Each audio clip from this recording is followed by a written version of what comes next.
It's been about a month since I first saw the dysautonomia doctor, and she gave me my regimen for beginning the process for controlling the symptoms that I'm having. So things like being dizzy, fainting, all of the other things that go with it. And when they asked me that when I got to the end of the month to send in the readings that I had been taking. So that is taking my blood pressure after lying down for 5 minutes, sitting up for 3 minutes, doing the same thing, standing up for 3 minutes, and then doing the same thing. So it's blood pressure and heart rate.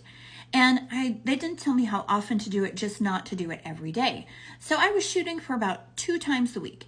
And I made it to 6 because, it's difficult. It takes about 15 minutes when it's all said and done because you have to set up. You can't go anywhere because the walking throws off the readings.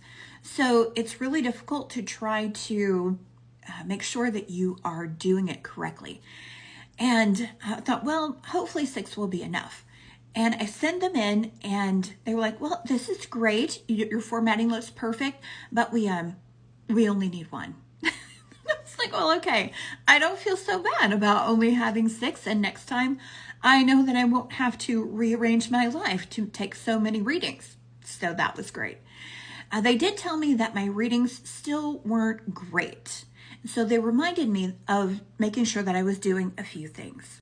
They reminded me to make sure that I'm still drinking 2 quarts of the electrolytes, which I have done every day, except for one, but I was pretty sick with seizures that day, so liquids in general can be dangerous when I'm having lots of seizures. So I'm going to cut myself some slack on that day.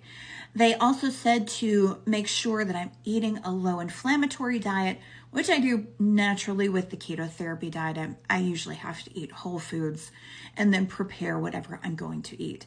But I have had to research more about preservatives because I've never had to do that before. And that has been a journey, but I've done it slowly because I'm doing so many other things with this new regimen. And the other thing was to make sure I was wearing compression garments at all times except for when I go to bed. And that was not something I had considered. I did purchase new compression garments, but I was thinking about wearing them when I had been thinking about it previous to this was when I go out in public because I'm doing more moving around then. And so I was so glad they mentioned it. I was able to get some compression socks, which I already had, but after they told me to wear compression garments more, I purchased a compression top, which is fantastic. It really helps with my posture as well. I love it. And then also I was able to get some leggings that were really snug. They're not so snug that I can't breathe, but they do provide light support, and I do like those as well. So now I'm trying to make sure that I have at least 1 compression garment on all day long until I go to sleep. Now, I am a little groggy in the morning from the sedative that they give me, so I do have to wait until I have enough eye-hand coordination in order to get the compression garment on. Because otherwise you can imagine what type of calamity ensues when you're trying to put on a compression garment and you just can't move properly. It's not pretty.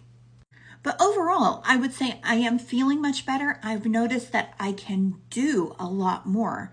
This morning, I was able to do the dishes and give my dog a bath. Now, don't get all excited. He's only a 3-pound dog, and he's about that long and about that tall. But before, it was a huge deal for me. I couldn't have done both of those things before. And it really has made a huge difference. Now, something else that she told me to do was to take some pink salt, 10 or 15 little rocks if I needed to, but to swallow them like pills. And if I did that and drink one of these Propels, that's the same thing as getting an IV saline bag. And so I just keep one of these little travel things and just keep it in my bag everywhere I go. And that has really made a difference. I've had to do it several times, but it helps me recover from that dizziness so fast. Every time I get the whooshing in the ears and that lightheadedness, straight to the salt rocks, and it makes a huge difference.